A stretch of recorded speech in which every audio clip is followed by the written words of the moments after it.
He sent his word and healed them, and delivered them from their destruction. This Sunday sermon series is coming from the stable of Christ Apostolic Church, Okamole Agboo DCC Headquarters, Agboo Expressway Junction, Ibadan, Nigeria, where the Word of God is undiluted, and prominently based on the salvation of souls. Kindly sit back, and digest this great impartation delivered by his vessel, Pastor S. Adabi Adams. Remain blessed as you listen in Jesus' mighty name. Amen.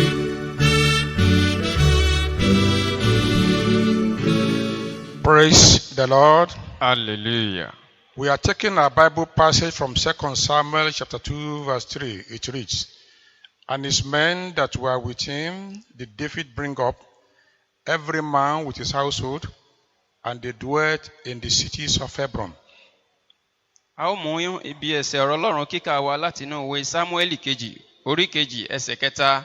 Dáfídì sì mú àwọn ọmọkùnrin rẹ̀ tí ó wà lọ́dọ̀ rẹ̀ gòkè, olúkúlùkù ti òun ti ará ilé rẹ̀. Wọ́n sì jókòó ní ìlú Hebroni wọ́n ni. Our topic is Remember Your People. Àwọn àkòrí ìwàásù wa ni rántí àwọn ènìyàn rẹ. Another word for that is appreciation. Ọ̀nà mìíràn tí a tún lè gbà sọ èyí ni fífi ẹ̀mí ìmoore hàn. In the body of the sermon, we have three major actors. Ní ibi kíkà yìí, a rí àwọn akópa mẹ́ta níbẹ̀.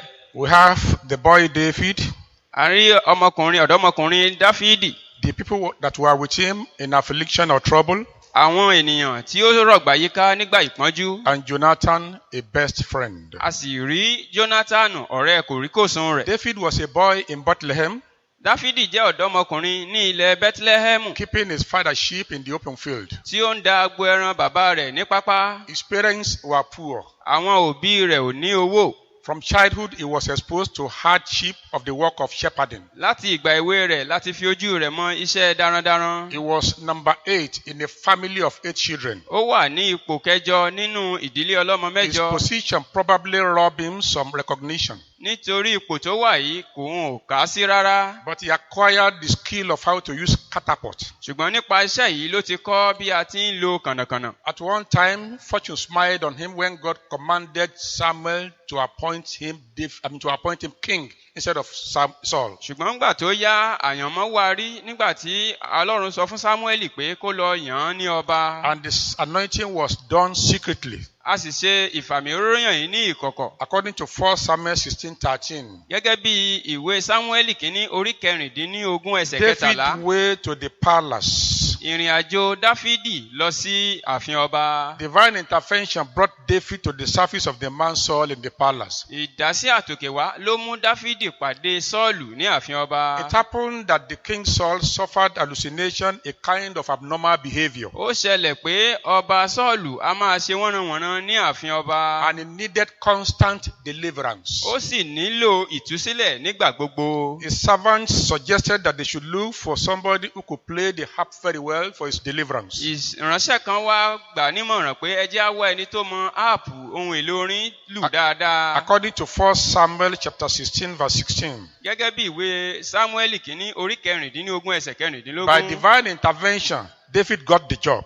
Gẹ́gẹ́ bí ìdásí àtòkèwá, Dáfídì rí iṣẹ́ gbà láàfin. One of Saul's servants submitted a verbal credential on behalf of the boy David without even consulting with him. Látàrí ọmọ ọ̀dọ̀ kan tí ó sọ nípa Dáfídì tó sọ àwọn àmúyẹ tó ń bẹ pẹ̀lú rẹ̀. According to 1 Samuel 16:18, Gẹ́gẹ́ bí ìwé Sámúẹ́lì kínní orí 19 ẹsẹ̀ 22. as I read, Ó kà báyìí. then answered one of the servants and said, Behold, I have seen the son of Jesse, the Bethlehemite, that is cunning in playing, and a mighty valiant man, and a man of war, and prudent in matters, and a comely person, and the Lord is with him. Here we have 6 credits to the advantage of the man David. Níbi tí a kà yìí láti rí àmúyẹ mẹ́fà èyí tí ọkùnrin náà sọ nípa Dáfídì. Number 1, Ohun àkọ́kọ́. according to the passage, he plays harp excellently. Gẹ́gẹ́ bí ibi kíkà yìí ti wí, ó mọ háàpù ta dáadáa. Number 2, he's a mighty man, courageous and lion-hearted. Ó jẹ́ akíkanjú ọkùnrin tí ó láyà bíi kìnìún. Number 3, is a warrior experienced in warfare. ìkẹta ó jẹ́ jagunjagun tó ní ìrírí púpọ̀ nípa Number ogun jíjà. 4, according to the passage, is a wise speaker, a sage, a philosopher. ó jẹ́ amòye àti ọlọ́rọ̀ ọgbọ́n. By the time you read through the book of Psalms, you will confirm that yes, he was. tí ẹ bá ka ìwé orin dáfídì dáadáa ẹ rí i pé lóòótọ́ ni. Number 5, according to the passage, he is a comely man, fine-looking, handsome man. Yes, a handsome man. ó jẹ́ ọkùnrin ọ̀dọ́mọkùnrin tó rẹwà lọ́pọ̀lọpọ̀. And finally, number 6, the Lord is with him. ìkẹfà tó parí rẹ̀ ni pé ọlọ́run ń bẹ pẹ̀lú rẹ̀. What an intimidating hair-raising credential. gbogbo àwọn àmúyẹ wọ̀nyí ló wúni lórí lọ́pọ̀lọpọ̀. Saul jumped at it. sọ́ọ̀lù fò mọ́ àwọn àmúyẹ yìí. He wanted the boy in his service. ó fẹ́ kí ọ̀dọ́mọkùnrin wà Without nínú iṣẹ́ seeing rẹ̀. him, he gave him an automatic employment. láì rí ó ti fún un níṣẹ́ lójú ẹsẹ̀. According to 1 Samuel 16:19, gẹ́gẹ́ bí ìwé sámúẹ́lì kìíní orí kẹrìndínlógún ẹsẹ̀ kọkàndínlógún. Saul sent messengers unto Jesse and said, "Send me David thy son, which is with the sheep." Then David resumed immediately, according to 1 Samuel 16:22 to 20 to 22. And Jesse took an ass laden with bread, and a bottle of wine, and a kid, and sent them by David his son unto Saul. Verse 21 says, "And David came to Saul and stood before him, and he loved him greatly. And he became his armor bearer." That would be a good job for somebody who's lion-hearted. Verse 22 says, "And Saul sent to Jesse, saying, Let David, I pray thee, stand before me, for he had found favor in my sight." So David entered the service of Saul. báyìí ni dáfídì ló wọṣẹ́ ààfin ọba sọ́ọ̀lù. And divine grace allowed David to be off and on duty so that he was able to still take care of the sheep of his parents. orí ọ̀fẹ́ ọlọ́run ló mú kí dáfídì wọṣẹ́ náà ó sì máa ń wá ó máa ń lọ èyí ló tún jẹ́ kó máa mójútó agbo ẹran bàbá rẹ̀ bákan náà. According to 1 Samuel 17:15, but David went and returned from Saul to feed his father's sheep at Bethlehem. That was how he was able to minister unto Saul. And when Saul was okay, he would go and take care of his father's sheep. báyìí ló ṣe ń ṣiṣẹ́ fún sọ́ọ̀lù nígbà tí ara sọ́ọ̀lù bá balẹ̀ yóò tún lọ mójútó agbo ẹran bàbá rẹ̀ bákan náà.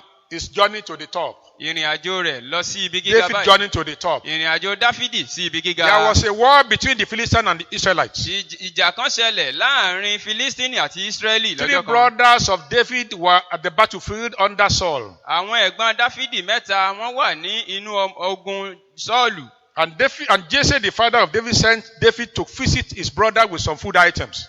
jésè bàbá dáfídì wá fi oúnjẹ rán dáfídì sí àwọn ẹ̀gbọ́n rẹ̀. And with a special gift to the unit commander. ó sì fi ẹ̀bùn pàtàkì pẹ̀lú ránṣẹ́ sí olórí ogun wọn. Maybe at least to curry favor for his children. bóyá láti ẹ̀ ti wá ojú rere fún àwọn ọmọ rẹ̀. According to 1 Samuel 17:17 and verse 18 as well. gẹ́gẹ́ bí ìwé sámúẹ́lì kìíní orí kẹtàdínlógún àti ẹsẹ̀ Let me kẹtàdínlógún. read out that verse that sent a gift to the captain. ẹsẹ̀ tí ó fi ohun rere ránṣẹ́ sí olórí ogun ìní. Verse 18. And carry these 10 cheeses unto the captain of their 1,000.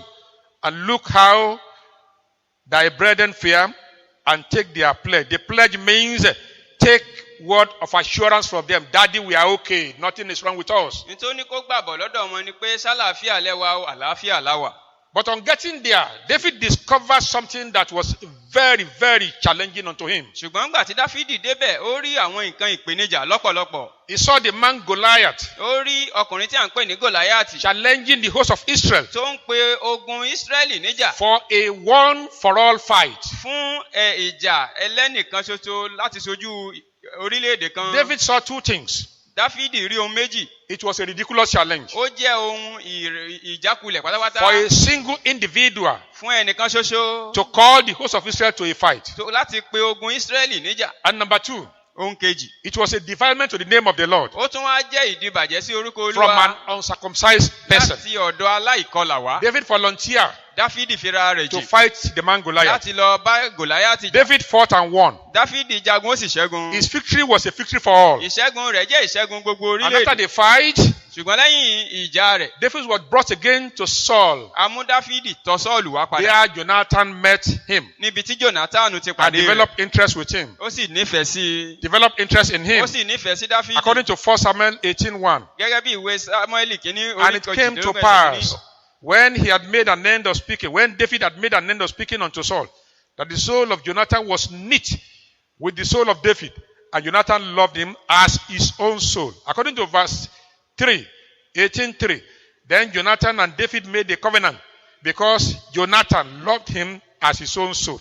It was Jonathan who first loved David. Jonathan ló kọ́kọ́ fẹ́ràn Dáfídì. Love flowed from the spirit of Jonathan to David. Ìfẹ́ wá sàn látọ̀dọ̀ Jonathan wá sọ́dọ̀ Dáfídì. And Jonathan put his love into action. Jonathan wá fi ìfẹ́ rẹ̀ sí ìṣe. Number one, he made a covenant with David. Ohun àkọ́kọ́ ó fi Obama Dáfídì dámádẹ̀mú. Number two, he took off his robe and gave them unto David. Ohun kejì ó mú àwọn aṣọ rẹ̀ ó fi fún Dáfídì. Even his tunic, he gave it unto David. Títí dé àwọ̀tẹ́lẹ̀ rẹ̀ ó fi fún Dáfídì. He gave David his weapon of war. Ó tún fún Dáfídì ní ohun ìjà ogun rẹ̀. He saw his bow and his belt. Ó fún ní ọ̀kọ̀, ó fún ní idà, ó tún fún ní àmùrè. But after that short joy, Ṣùgbọ́n lẹ́yìn ayọ̀ ráńpẹ́ yìí, something happened that turned the joy of David into sorrow. nǹkan kan ṣẹlẹ̀ tó sọ ayọ̀ Dáfídì di As a result ìbànújẹ́. of David victory over the Goliath, Gẹ́gẹ́ bí ìṣẹ́gun tí Dáfídì ti ní lórí Gòláyátì, some women sang àwọn obìnrin kan kóra jọ wọ́n kọrin. songs of praise Wọ́n kọrin ìyìn in honor of Saul and David. láti bu ọlá fún Dáfídì àti Saul Sọ́ọ̀lù. became offended Inú bí Sọ́ọ̀lù gidigidi. that the name of David was mentioned alongside his Pé name. wọ́n ṣe lè dárúkọ Sọ́ọ̀lù pẹ̀lú orúkọ That òun. was the beginning of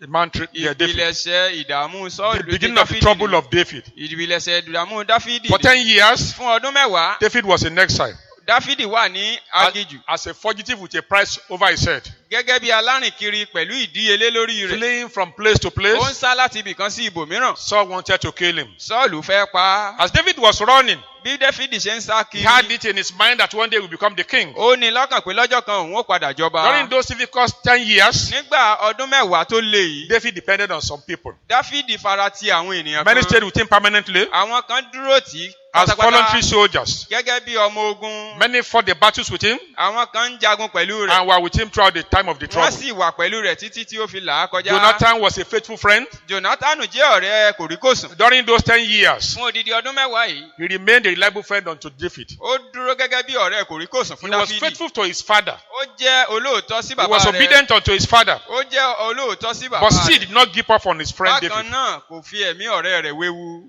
He did everything to save David from death. Ó ṣe ohun gbogbo láti gba Dáfídì lọ́wọ́ ikú. His love for David was real. Ìfẹ́ rẹ̀ sí Dáfídì ìfẹ́ àìṣẹ̀tàn A ni. love that never failed. Ìfẹ́ tí kì í kùnà. Even when it became clear Nígbà tó tiẹ̀ mọ̀ dájú gan-an that David was going to be the next king pé Dáfídì ni ó padà jọba lẹ́yìn bàbá instead òun. of Jonathan, Kí kàkà kí Jonathan jọba. David was going to be the next king Pé Dáfídì ni ó padà jọba o. instead of Jonathan. Kàkà kó Jonathan jọba. Jonathan agreed Jonathan wá gbà that David should be the king. pé kí Dáfídì lọ jọba. According to 1 Samuel Gẹ́gẹ́ bí ìwé Sámúẹ́lì kìíní. chapter 23, Orí kẹtàléníogún. verses 16 and 17. Ẹsẹ̀ kẹrìndínlógún àti ìkẹtàdínlógún. And Jonathan, Saul's son, arose and went to David into the wood and stretched his hand in God. Verse 17 says, and he said unto him, fear not, for the hand of Saul my father shall not find thee, and thou shalt be king over Israel, and I shall be next unto thee, and that also Saul my father knoweth. That was the declaration of Jonathan unto David. Ọ̀rọ̀ àsọdájú tí Jonathan fi dá Dáfídì lójú rèé. He gave up the throne unto David Ó yọ̀ǹda ìtẹ́ fún Dáfídì because he loved him. nítorí pé ó fẹ́ràn rẹ̀. But unfortunately, Ṣùgbọ́n ó ṣe ni láàánú. Jonathan did not live to become the next unto David Jonathan kò wá wà láàyè láti bá when David Dáfídì became the jọba. king. Dáfídì sì jọba. He died the same day with his father. Jonathan kú lọ́jọ́ kan náà pẹ̀lú bàbá rẹ̀. According to 1 Samuel 31 verse 2. Gẹ́gẹ́ bí ìwé Sámúẹ́lì kìíní orí kọkànléní ọgbọ̀n ẹsẹ̀ kejì. And the Philistines followed hard upon Saul and upon his sons. And the Philistines slew Jonathan and Abinadab and Malchishua, Saul's sons. David, when he became king, remembered those who helped him.